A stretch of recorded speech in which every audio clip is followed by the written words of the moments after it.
Hello,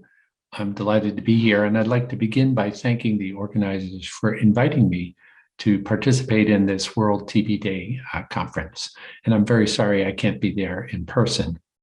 Today, I'll be speaking about advances in TB preventive therapy, taking a somewhat global perspective.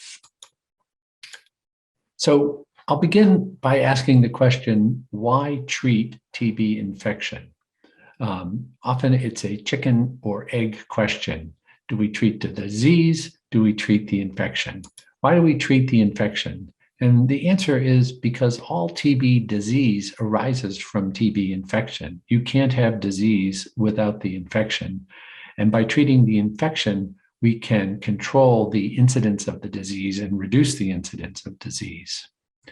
Now, over the past couple of years, we spent a lot of time focusing on interventions to bend the curve. Well, I want to show you the example of how TB preventive therapy bends the curve. These are data from the Bethel INH prevention study done by Dr. George Comstock and colleagues in the US Public Health Service back in the late 1950s and early 1960s. Tuberculosis was epidemic and endemic at that time in the Eskimo population in Alaska, with very high rates of disease, 2% per year developing TB. That's 2,000 per 100,000. Dr. Comstock did a study where he randomized the population of the entire region to get either INH or placebo for a year. And what he showed is that after 1 year, those who got INH had a 70% reduction in the risk of tuberculosis, and over 5 subsequent years had a 60% overall lower rate of TB. But what you can see is that giving INH preventive therapy to half the population helped drive down tuberculosis in the other half of the population who didn't get INH. And this is the bending of the curve. It's secondary transmissions that were prevented by giving INH preventive therapy. And so this is a very good example of why it is so useful to treat TB infection and not wait for disease to develop. Now, it's well recognized that treating TB infection is an important part of the Ntb strategy. And here you have a summary from the WHO of both the Sustainable Development Goals and the Ntb strategy. And that includes these statements made at the United Nations in 2018 that the countries of the world committed themselves to treating at least 30 million people with TB preventive therapy over the 5 years from 2018 to 2022. And this included 6 million people with HIV, 4 million young children under age 5 who are household contacts, and 20 million people who are otherwise household contacts over the age of 5. So it's recognized as an important part of the Ntb strategy. However, progress towards these goals has been poor. Overall, we see that of that 30 million people, we've only reached 8.7 million. The WHO reports that we've done very well with people living with HIV, with over 7 million given TB preventive therapy, but we're doing terribly with household contacts under 5 and abysmally with household contacts over the age of 5.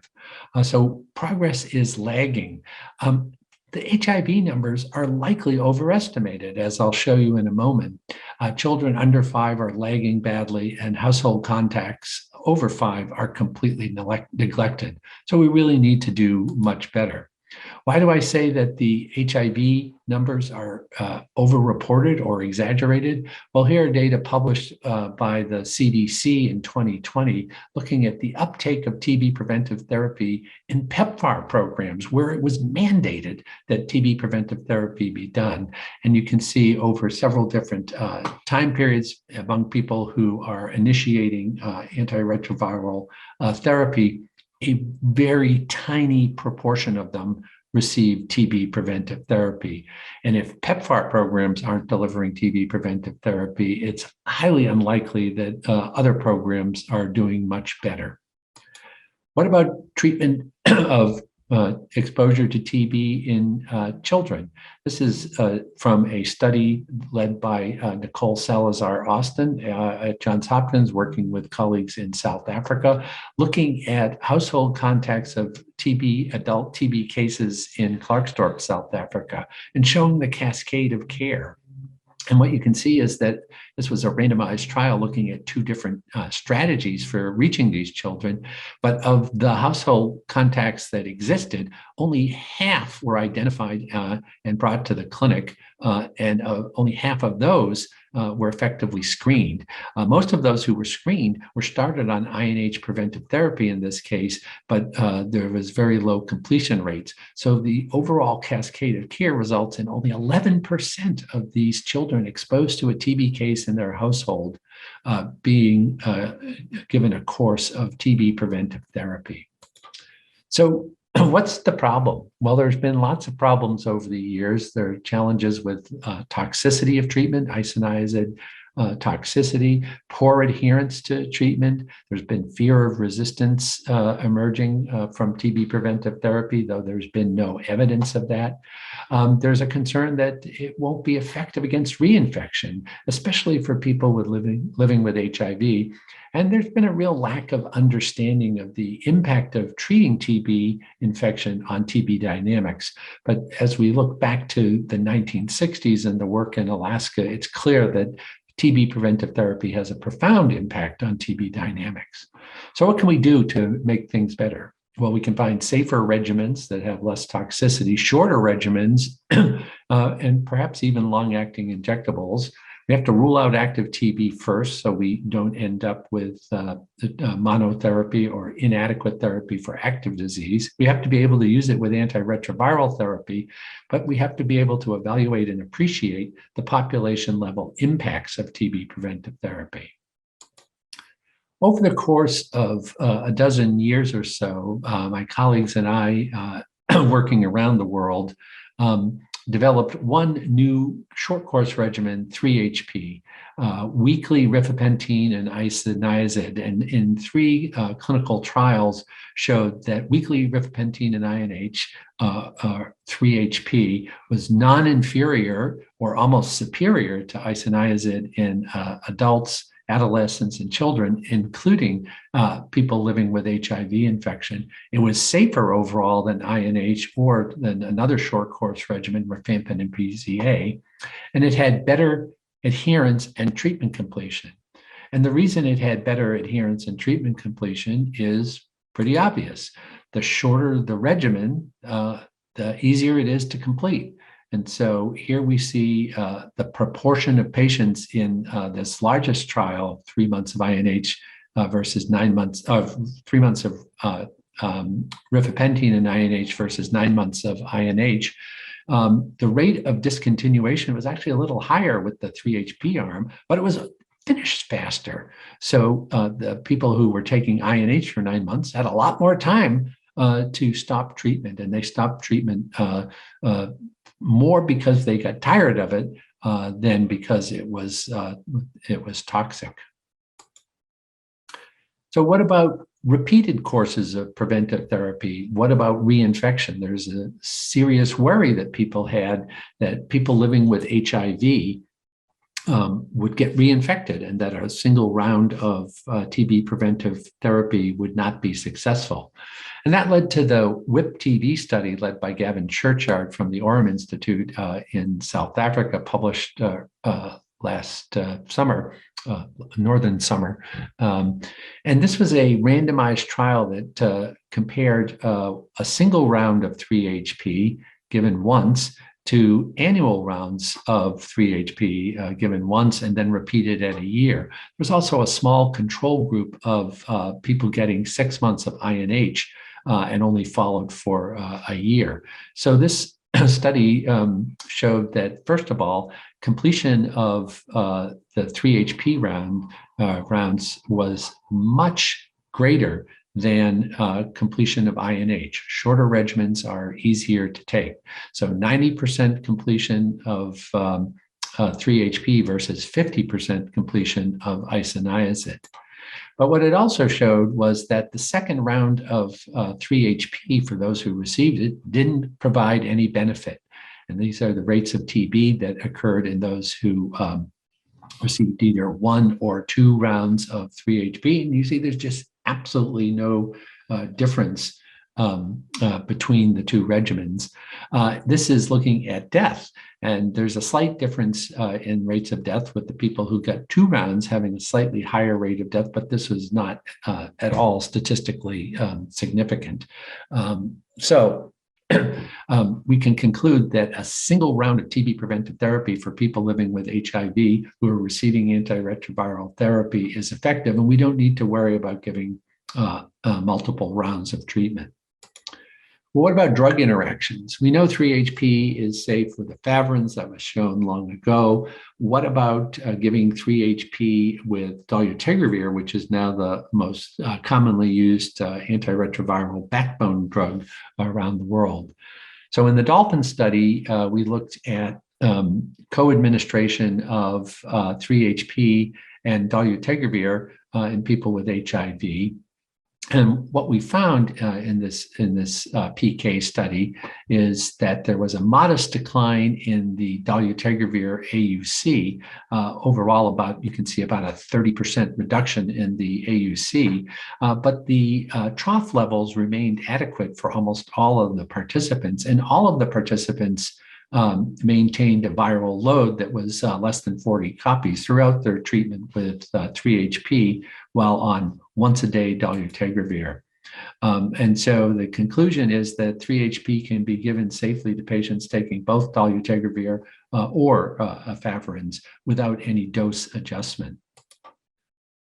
Another short course regimen that has been shown to be effective in adults and children is 4 months of rifampin. And this was compared to 9 months of isoniazid in a study led by Dick Menzies from McGill University. And both in the adult trial and in the pediatric trial, the 4 months of rifampin was non-inferior to the 9 months of INH. And it was safe and well tolerated. In fact, it was safer than 9 months of INH. Subsequently, we've shown that 1 month of rifapentine in INH, or 1-HP, is non-inferior to 9 months of INH in people living with HIV. And here are the overall data showing that in people with HIV in high burden settings, there's no difference in rates of TB in those who received 1 month of rifapentine and INH versus 9 months of isoniazid. You can see the incidence rates here, and this was easily non-inferior in that subset of individuals who had proven latent infection, excuse me, that is, who had a positive PPD or IGRA test, again, clearly non-inferior with slightly higher rates in those receiving INH than those receiving 1-HP. What about giving 1-HP with antiretroviral drugs? Well, we showed that co-administration of 1-HP with efavirenz did not affect the trough concentrations of efavirenz and didn't affect the clearance of efavirenz. So efavirenz can be given with 3-HP, 1-HP rather, without dose adjustment. And recently at CROI, several weeks ago, Anthony Padani and his team from the ACTG presented the results of ACTG A5372, which looked at co-administration of 1-HP and dolutegravir. And in this study, the participants were given twice daily dolutegravir while they were receiving a once daily rifapentine and INH for a month, and underwent intensive pharmacokinetic and sparse PK sampling during that 1 month of treatment. And what they found was that with the twice daily dosing, all of the participants maintained concentrations, trough concentrations that were well above cut point for the effective dose that was seen in the early trials of dolutegravir alone. And you can see that over time, in fact, the concentrations went up slightly in this group, but no individual had a trough concentration that was below what's considered the cut point for an effective dose, an effective exposure to dolutegravir. The team is now modeling the data to see if they can go on and give once daily dolutegravir and safely suppress patients co-treated for latent TB and HIV. But currently we can say that twice daily dolutegravir can be given to people getting 1 HP. So what are we going to do about all these new regimens that we have? Well, this is work that's funded by Unitaid, led by the Orem Institute and partnered with Johns Hopkins, KNCV, TAG, and the Clinton Health Access Initiative. And this Impact for TB project is scaling up 3 HP and now 1 HP in a dozen countries around the world, targeting particularly people living with HIV and children who are household contacts. And over the course of the last 4 years, the Impact for TB team has been able to negotiate a price reduction of rifapentine from $72 to $15, increase generic production, and conduct a number of important operational implementation studies looking at choice architecture and home-based contact evaluations. And then the Dalton study that I told you about, which is being followed by a suite of Dalton studies looking at dolutegravir and rifapentine in pregnant women, Dalton mums, and in children. And importantly, there is now an FDC, a fixed dose combination of 3 HP that has 300 milligrams of INH and 300 milligrams of rifapentine, making co-administration simpler for both 3 HP and 1 HP. Now, an important issue that we haven't yet gotten a clear answer on is how to treat latent TB in people with exposure to Mdrtb. And there are 3 trials addressing this. The TB CHAMP study in South Africa, looking at levofloxacin in young children exposed to MDR in the household. The VQuinn study in Vietnam, looking at levofloxacin versus placebo in older individuals exposed to MDR, and the Phoenix study that led by the ACTG and the Impact Network, looking at household contacts of Mdrtb. The TB CHAMP study is near completion. VQuinn is very near completion, and perhaps you'll hear about it from another speaker at this conference. And the Phoenix study still has a little bit longer to go. So we don't currently have an answer for what to do with people exposed to Mdrtb. So over the past half century, we've done a remarkable job of shortening the course of preventive therapy, going from 12 months 50 years ago down to 9 months 20 years ago, down to 3 months 10 years ago, and now just a couple of years ago, getting it down to 1 month. So really incredible progress has been made. But should we stop there? Should we be satisfied, or can we do even better? Can we make it shorter? Can we go down from 1 month to perhaps once a single injection? What about long-acting injectables? We know that long-acting injectables are highly effective for the treatment and prevention of HIV. Could we develop long-acting injectable formulations of TB drugs that might be effective as a single-shot therapy for TB infection? Well, work done by Eric Nurberger and colleagues at Janssen have shown in a mouse model that a single injection of a long-acting injectable formulation of bedaquiline in mice maintains therapeutic levels for over 3 months. And so this is highly promising as a treatment that if a human formulation is developed, could be used to treat latent TB in in humans. And in a publication that just came out a week ago, Eric Nürnberger and his colleagues showed in the mouse model of latent TB that that a single injection of bedaquiline was as effective in reducing bacterial load as 1 month of rifapentine and isoniazid. Now, this is a mouse model, but this mouse model has predicted every shorter course regimen that we've developed over the last 30 years. And so the red dots here are the 1 HP, and the light blue are a single injection of bedaquiline in this mouse model. And it takes a little longer to reduce the bacterial load, but a single injection does just as well as a month of daily 1 HP, and 2 injections does even better. So this is extremely promising as a future treatment that we might be able to give patients. So where are we now? We have a lot of options. We have 9 or 6 months of INH. We have 4 months of rifampin, 3 months of rifampin and INH. We have 3 HP and we have 1 HP. They're all endorsed by the WHO and the CDC, or the US Public Health Service. And we know how to use them with, or not use them with most antiretroviral drugs that are currently in use. So I'd like to just finish by emphasizing how important it is to treat latent TB, to treat TB infection, and just give you a couple of examples. So this is from an essay published in the New England Journal of Medicine in 2015 from a group in Seattle.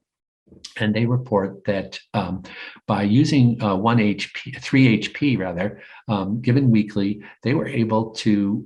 essentially end an outbreak of tuberculosis in homeless individuals in King County, Washington. They partnered with a community group and with a bakery. They brought the individuals who needed the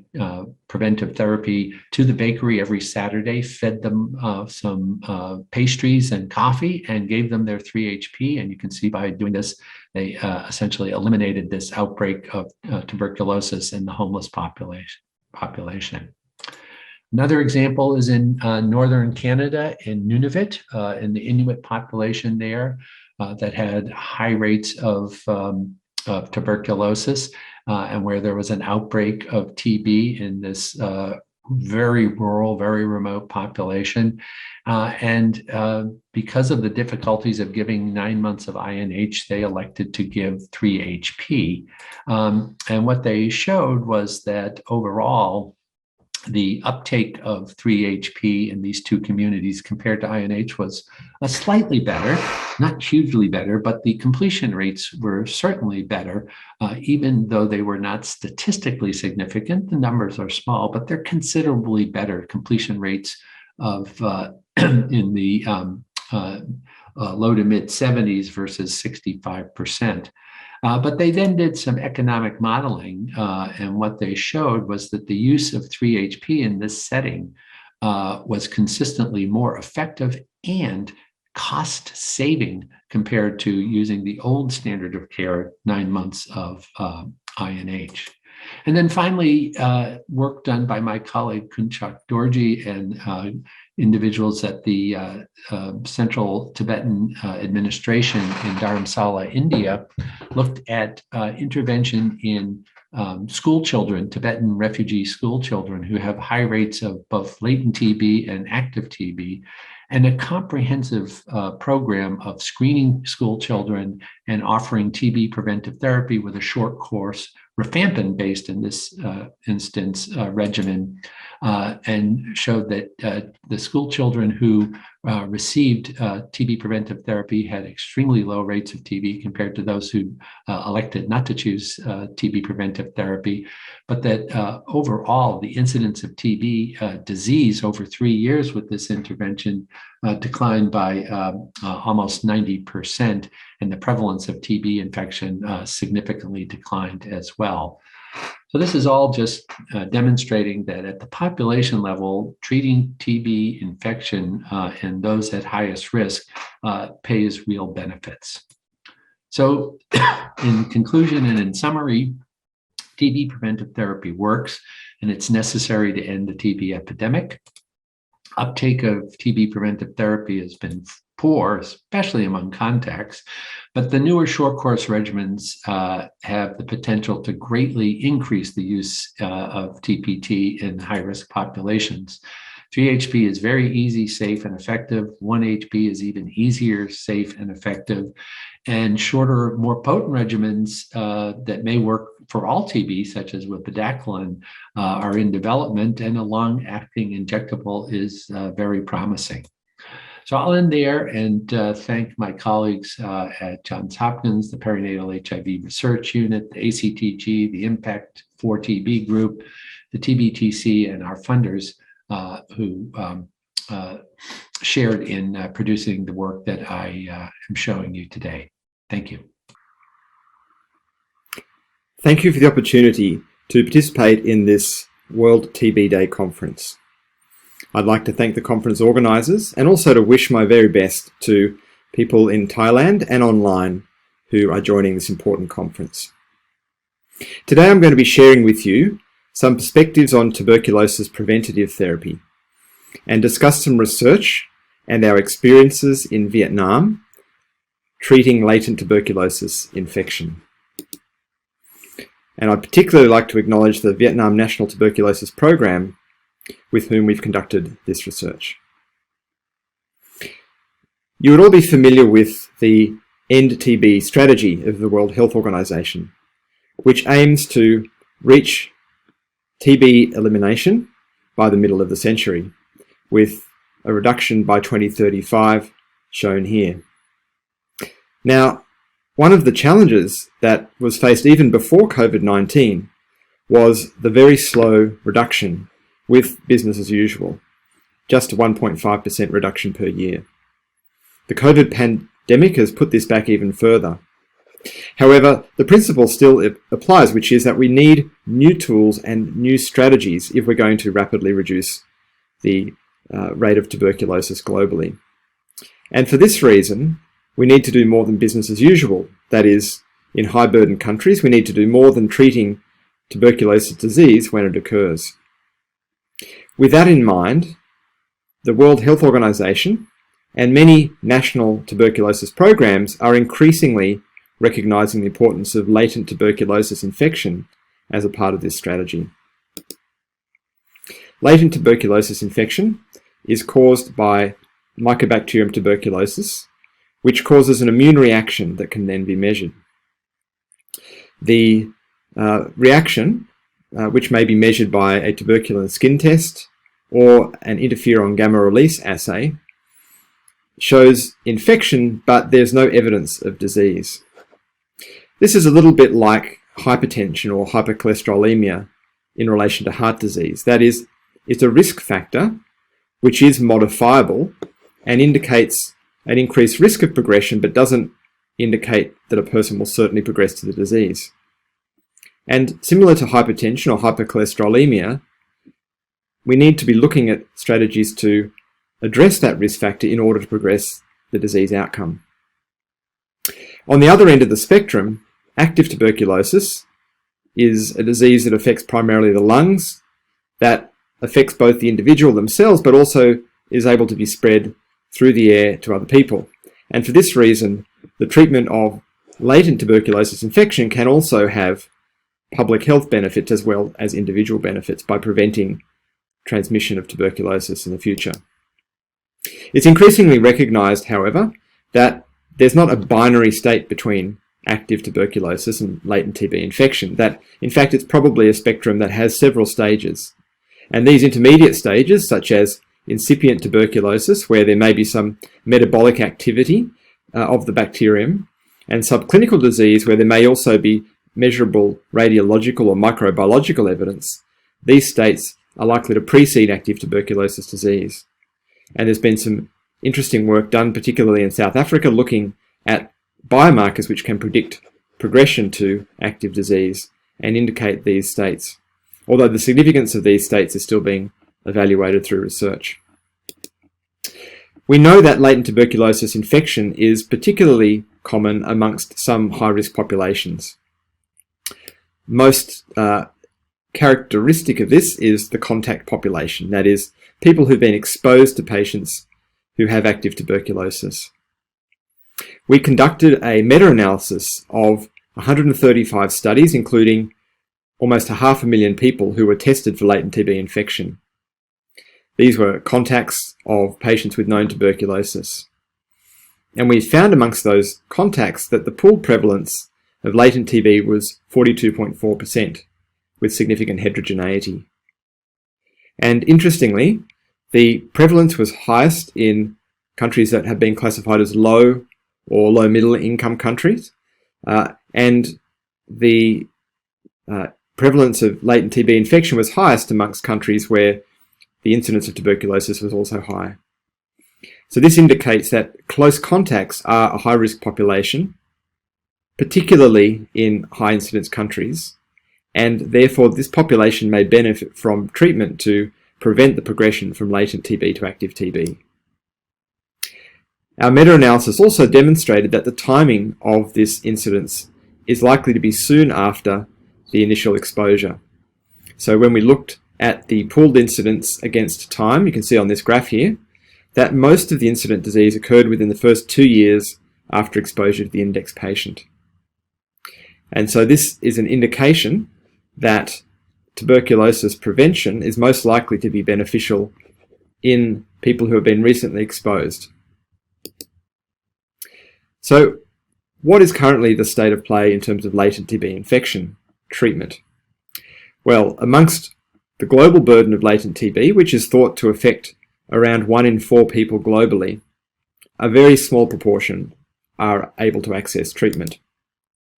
This figure here is an indication that less than 5% of all people with latent TB infection are likely to be treated currently, and that there's a huge opportunity for us to scale up treatment. Current WHO guidelines, which were most recently updated in 2018, offer a number of antibiotic combinations which are useful for treating latent TB infection. And these are being increasingly scaled up in countries such as Vietnam. Some of the options, which have been based on randomized trial data, include 6 to 9 months of isoniazid monotherapy, or rifampicin plus isoniazid for 3 months, 3 months of weekly isoniazid and rifapentine, which is a longer-acting rifamycin drug. And in low-incidence settings, a number of other combinations are offered. And in fact, 3 to 4 months of rifampicin therapy, which is based on a clinical trial by Menzies et al. That was published after the guidelines were released, shows us that 4 months of rifampicin therapy is also effective as 9 months of isoniazid. One of the challenges, though, is that we don't yet have the results from randomized trials looking at contacts of patients with drug-resistant disease. And so currently WHO guidelines offer a cautious approach, which is individualized risk assessment for drug-resistant TB infection. So for the remainder of the talk today, I'm going to share insights from 2 of our trials in Vietnam that we've done in partnership with the Vietnam National Tuberculosis Program with the University of Sydney and the Woolcock Institute of Medical Research. The first addresses this question about how can preventive therapy be implemented in high incidence settings? How do we translate those WHO guidelines into practice? And so I'm going to talk about the ACT4 trial, which was a multi-country trial of which Vietnam was one participant site. And secondly, what is effective for treating latent TB infection that is multi-drug resistant? And this is the subject of a clinical trial that is nearing completion, the Quinn Mdr Trial. So I'll begin with the ACT4 trial, which was a cluster randomized controlled trial that aimed to evaluate the effectiveness and the cost effectiveness of a health systems intervention for treating latent TB infection. And Professor Dick Menzies was the lead international investigator for this study. The premise of this study is the figure shown here, which is from a meta-analysis that indicates that even when programs treat latent TB infection, often only a very small proportion of those treated actually receive therapy. So in this meta-analysis,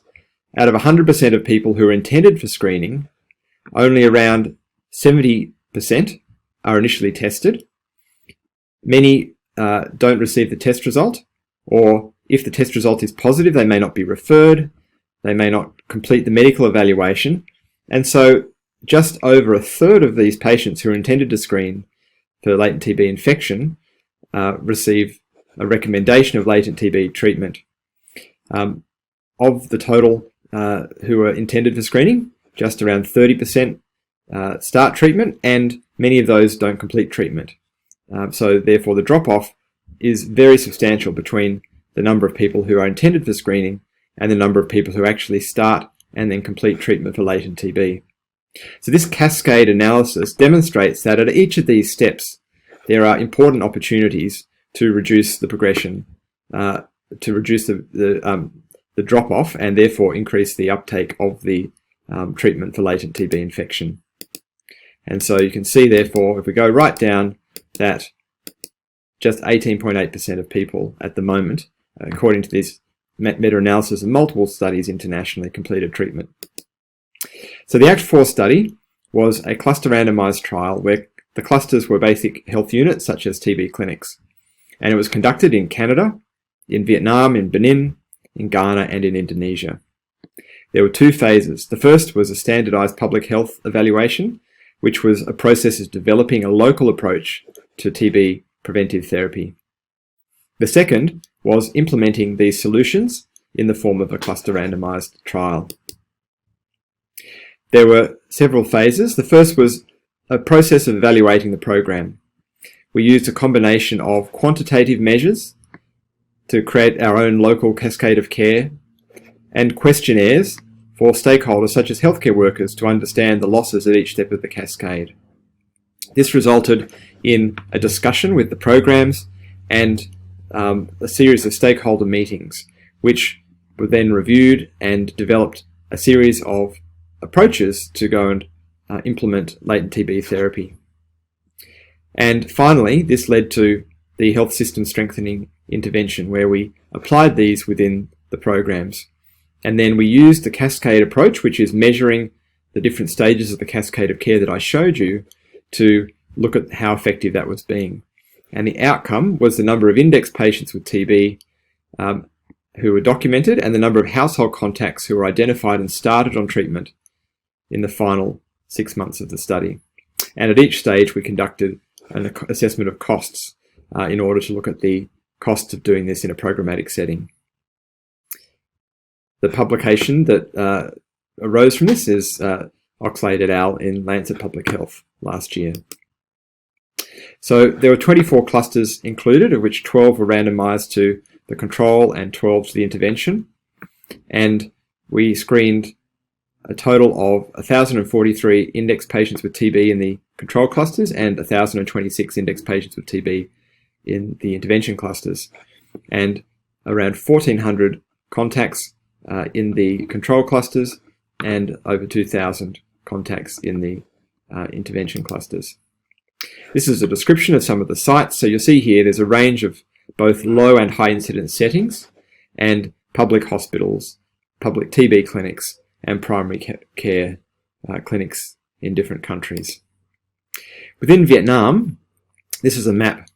of these sites that we conducted the study in. And so you can see here that the yellow represents the intervention sites, and the green represents control sites, with the red representing the sites for the pilot study initially.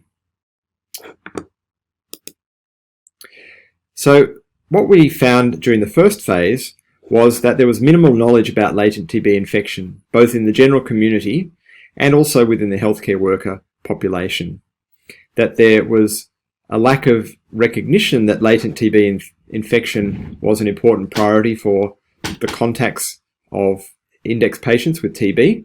and it was considered that TB screening for active disease was more important, and this is a common perception in many countries. We found at the baseline, when we did the baseline cascade of care, that of 1,000 contacts that were estimated to be eligible for screening, hardly any, around 6, commenced on latent TB treatment. And this was in a setting where pediatric latent TB therapy was the national program, but adults were not routinely treated. So this indicates that the biggest gap was in identifying eligible contacts. And so this needed to be the starting point. But once we had closed this gap, it would be then obvious, or more obvious, what the other barriers were in the cascade. So you can see here as an illustration of the cascade approach, which I think is very useful for programs. So what you do is you have a series of steps where you're collecting programmatic data routinely, and this allows you to map what the different progression points are through this cascade. So starting off with contact numbers, the numbers identified, the numbers who start assessment, the numbers who complete assessment, the numbers who were referred after being assessed and found to have latent TB for medical evaluation for treatment, the proportion who complete that evaluation, and then are commenced on latent TB therapy after being recommended. So there are many steps in this cascade, and the study aimed to go and address each of those steps. So the second gap was the starting of treatment, but that is not the main gap. And as I said, we needed to identify, first of all, the solutions to the first gap before we could identify what were the barriers in the second step. The interventions that we designed in Vietnam, based upon those data that I mentioned, include the development of health educational material for the community regarding latent TB infection, which can be offered at the point of contact investigation. We organised training for healthcare workers about latent TB infection management. We restructured contact management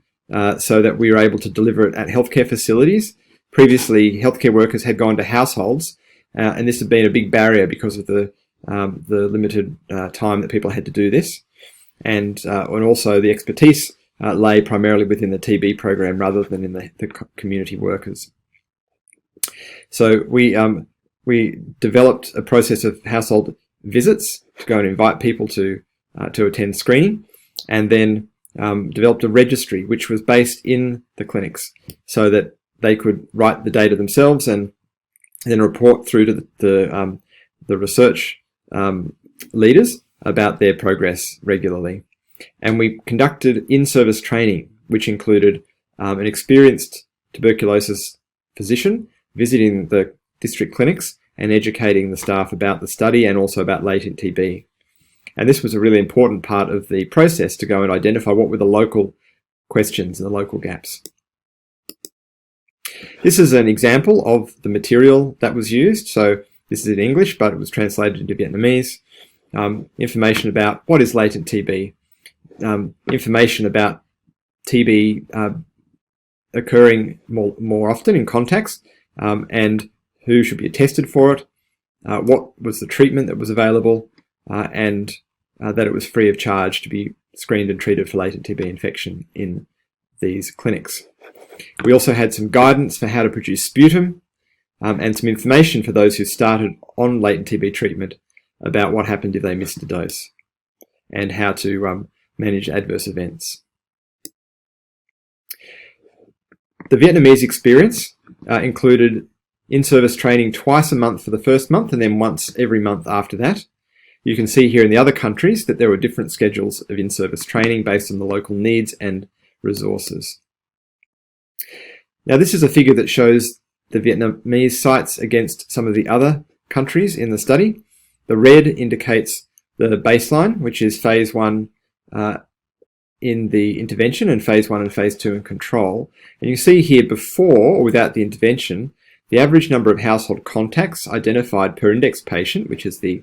y-axis, was very small. And you can see particularly in the high incidence countries in Benin, in Indonesia and Ghana and Vietnam, that there was an increase in the number of contacts identified compared to before the intervention. So Vietnam is particularly striking, and this was partly because the program at the time had screened children only, and we expanded this to screening adults. But you can see that that the performance of Vietnam is comparable with that of the other settings. And in this particular setting, the number of householders on average was between 2 and 3, and so this is very reassuring that we have a high participation rate of people in contact investigation. You can see here an example before the intervention period of the cascade of care, and this was presented to the programs in a graph form like this, and then we used this to have discussions with them about how to improve participation. And then after the strengthening phase, you can see how at each stage of these 7 steps, that there had been substantial improvement. So what did the study show overall? Well, overall, across the 24 sites, you can see that the proportion of household contacts initiating preventive therapy in the control group was about 0.28, and it was 0.35 in the intervention group, so there was an increase. If you look in the Canadian sites, that in fact the control sites did better, it seems, than the intervention sites. And when you looked at the data, you can see there wasn't much difference between them in terms of the younger children, and there seemed to be a bigger difference. And it's interesting, it may well be a random variation rather than that the intervention actually caused a decline here. If you look at the low and middle income countries, however, you can see the opposite. You can see that in the control sites at the last 6 months, about 0.14 per 100, like as in 14% of people had been able to initiate preventive therapy, whereas 52% of people in the intervention groups had been able to initiate preventive therapy. So this is in the control on the left and the intervention on the right. And you can see that it held for both under 5s and also over 5s. And so this indicates that in Canada, which was a site which has been doing preventive therapy for many years, that this intervention didn't really increase further. And in fact, if anything, there was an imbalance in favour of the control group. Whereas from the low and middle income countries, where there was a high burden and limited baseline use of latent TB therapy, that there was a substantial improvement. And so if you then look at all countries, and it's adjusted based upon a number of factors, you can see that in all countries overall, that the difference between phase 1 and phase 2, so you can see here 72, which is with 95% confidence limits of 10 to 134 per 100 index patients commenced on treatment. So overall, the intervention was effective. But then if you look down here for those low and middle income countries, you see that the benefit was around 104 people per 100 index patients. And so this is a substantial increase. Okay, from a 20 difference between intervention and control to 84 increase between intervention and control. Okay. So in summary, a package of interventions to strengthen screening for TB preventive therapy increase the proportion of people who start TB therapy, and there was a greater effect seen in low and middle income countries. And this is an example of a method that could be used in many other countries, including Thailand, to scale up latent TB therapy. And the methods are described in the paper that I've mentioned already by Olivia Oxlade and Dick Menzies et al. In the remaining few minutes, I'm going to talk about a second study that we're conducting in Vietnam, which is to look at preventive therapy for drug-resistant tuberculosis. This is the Quinn Mdr Trial, and it is supported by the Australian government and run in partnership with the Vietnam National Tuberculosis Program. Drug-resistant TB is a challenge in many countries. Vietnam has a high prevalence, but also you can see in many other parts of Southeast Asia that there are high rates of MDR-TB or multi-drug-resistant TB. Drug-resistant TB is not just a problem that occurs in TB patients, however, it arises in the community. It occurs when people use antibiotics inappropriately or use monotherapy particularly that can select for resistant strains. And also preventive therapy has an important role once people do get infected. The reason I've got the pictures here of the marketplaces and villages is that much of the transmission of drug-resistant TB goes on in the community. And so after a person with drug-resistant TB coughs and infects somebody else, that person may then have infection due to drug-resistant TB. And the challenge is that the standard therapies that we use to treat latent TB are unlikely to be effective in people who have infection with drug-resistant TB.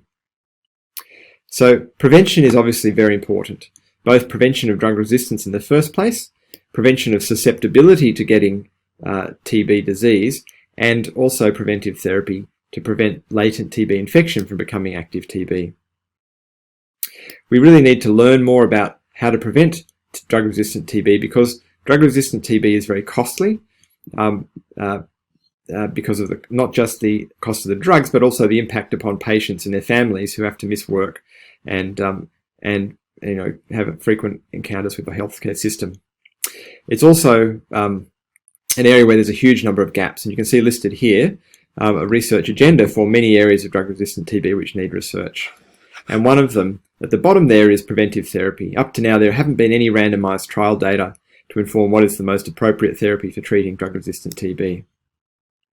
This is a picture of a child in one of our clinics in Vietnam participating in the Quinn study. And so this was a programmatic randomized trial where we implemented within the TB program a process of screening for latent TB infection and then treating patients who had latent TB infection. The choice of antibiotics was based upon some observational studies from countries such as Micronesia and South Africa, which showed promise in relation to the use of fluoroquinolone therapy. And so therefore we used levofloxacin as the active drug against a placebo. The Quinn trial is one of 3 trials. There's another called TB Champ, which is underway in South Africa, and a larger study called Phoenix study using delamanid, which is underway internationally.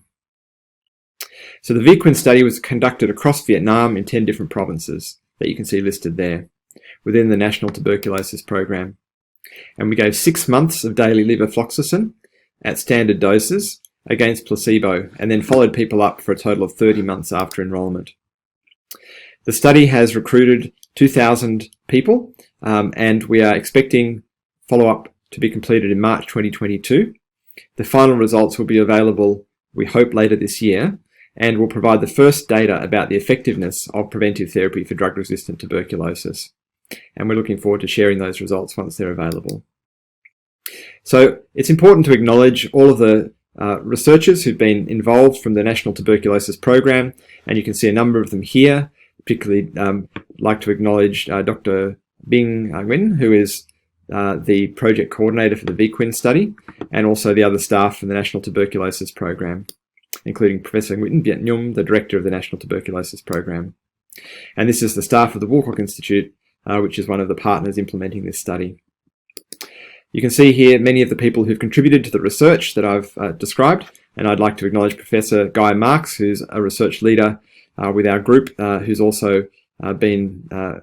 central to our research in Vietnam, and also colleagues Professor Dick Menzies and Professor Marcel Baer from McGill University, and as I mentioned, a number of senior leaders in the Vietnam National Tuberculosis Program, particularly Professor Nguyen Viet Nhum. And I'd like to also acknowledge the TB program staff in the many provinces in which we've conducted this study. Thank you again for the opportunity to share our research with you today, and I wish you all the best on World TB Day. So I would like to thank both two speakers for their wonderful talk and also very inspiring talk. So because of the time constraint, so I just would like to wrap up and just a summary, and it will be in Thai. So พูดภาษาไทยนะ สรุปนะคะที่ประชุมที่ทั้งสองท่านพูดมาเนี่ยจริงๆแล้วเนี่ยมากกว่า 70% ของ TB case ของเราเนี่ยเกี่ยวข้องกับ reactivation นะคะเพราะฉะนั้นการให้ TPT เนี่ยมัน works แล้วก็มันจำเป็นสำหรับที่จะ ending TB แต่ประเด็นคือว่าของประเทศไทยเราเนี่ยมัน low uptake ของ TPT มากนะคะซึ่งทั้งที่ TPT เนี่ยประสิทธิภาพมันในการป้องกันวัณโรคเนี่ยประมาณ 60-90% นะคะเพราะนั้นดร.ริชาร์ดชัยสันเขาก็เสนอว่าอย่างกรณีที่ liver toxicity ตอนนี้เราก็มียาใหม่แล้วซึ่งโอกาสเกิด liver toxic น้อยกว่านะเช่นไลฟามิซินหรือไอโซเลซิตไลฟาเพนทีนเป็นต้นนะคะในแง่เรื่อง poor adherence เนี่ยเนื่องจากว่าการใช้ยายาวนานเพราะฉะนั้นเราก็มี shorter regimen ขึ้นซึ่งใช้ง่ายเซฟแล้วก็ effective นะคะเช่น3 HP หรือจะเป็น1 HP 3 HR หรือ 4R นะคะแล้วก็ต่อไปในอนาคตก็จะมี injection drug ซึ่งในหนูแล้วเนี่ย promising มากก็คือการฉีดยาเบต้าแคโรทีนในการป้องกันหนูในการป้องกันวัณโรคนะคะซึ่งต่อไปก็คงจะมี clinical trial ตรงนี้มากขึ้นนะคะแล้วก็ในกรณีที่กลัวเรื่อง resistance เนี่ยก็ต้องrule out active TB ก่อนนะคะอันดับแรกในกรณีที่ ป้องกันสงสัยว่ามันจะ effective หรือเปล่ามันจะป้องกันได้ไหม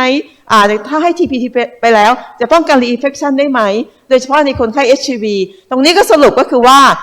การให้ recycle TPT เนี่ยไม่ได้มีประโยชน์เพิ่มขึ้นนะคะแต่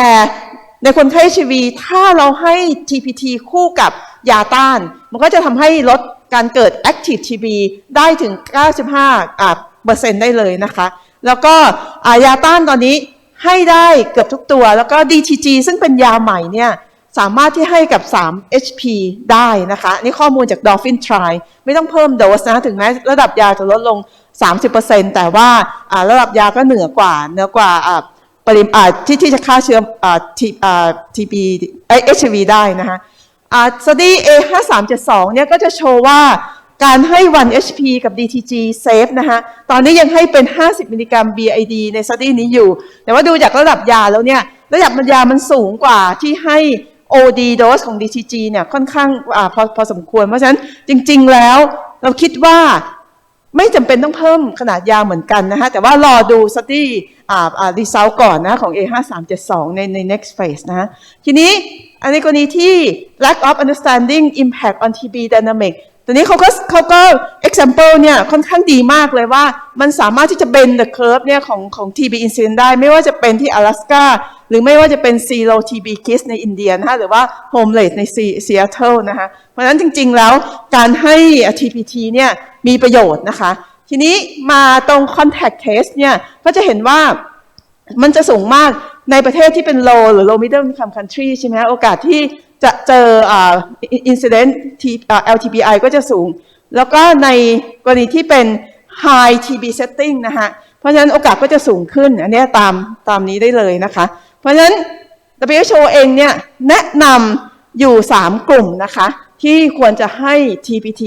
กลุ่มแรกก็คือ HIV อันนี้ไม่มีข้อโต้แย้งนะคะ regardless กับ CD4 นะคะแล้วก็ในกลุ่มที่2คือ household contact นะคะแล้วก็อีกกลุ่มหนึ่งก็คือ out of risk ก็เช่นพวกให้ anti-TNF treatment ซึ่งวันนี้ดีใจมากเลยนะคะที่อาจารย์เจริญก็ endorse การให้ TPT โดยเฉพาะใน3กลุ่มนี้นะคะแล้วก็professor Fox ก็โชว์ให้เราเห็นเรื่องthe act for Thai นะในเวียดนามซึ่งก็จะสามารถ apply ในประเทศได้เช่นกันนะคะทีนี้ขออัปเดต HIV guideline อันใหม่นิดนึงก็คือว่าเราอยากจะให้คนไข้ HIV ทุกคนเนี่ยได้รับ TPT นะโดยเฉพาะคนที่ได้ยาต้านมาภายใน12เดือนแรกเดิมเป็น6เดือนตอนนี้เปลี่ยนเป็น12เดือนแรกนะคะก็คือ1ปีแรก CD4 น้อยกว่า200ไม่ต้องตรวจ THC หรือไอกล้านะคะถ้า CD4 มากกว่า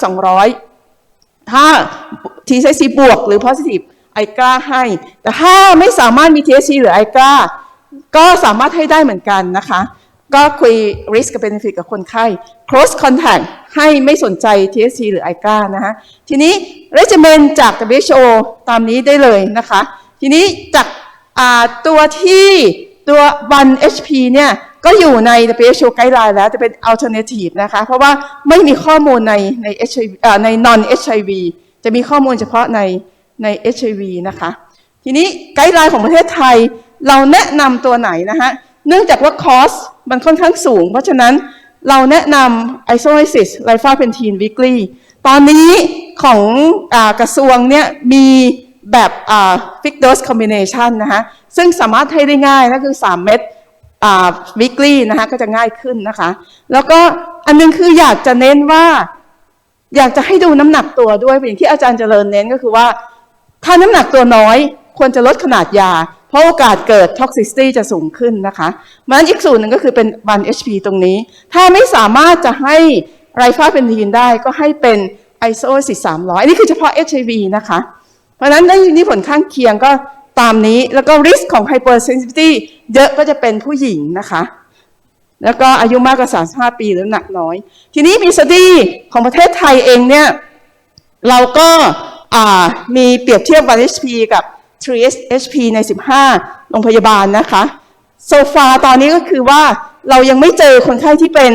active TB หรือว่าเสียชีวิตนะคะจากคนไข้ทั้งหมดประมาณ860คนนะคะก็ต้องรอข้อมูลที่เพิ่มขึ้นที่เราเจอเนี่ย ก็คือเป็น asymptomatic ALT elevation เนี่ยประมาณ 4% อย่างที่อาจารย์พูดเมื่อเช้าว่าถ้าไม่มีอาการก็ไม่ควรจะตรวจนะกลุ่มนี้ก็คือส่วนใหญ่จะไม่ค่อยมีอาการนะแล้วก็สรุปก็คือว่าเนื่องจากว่า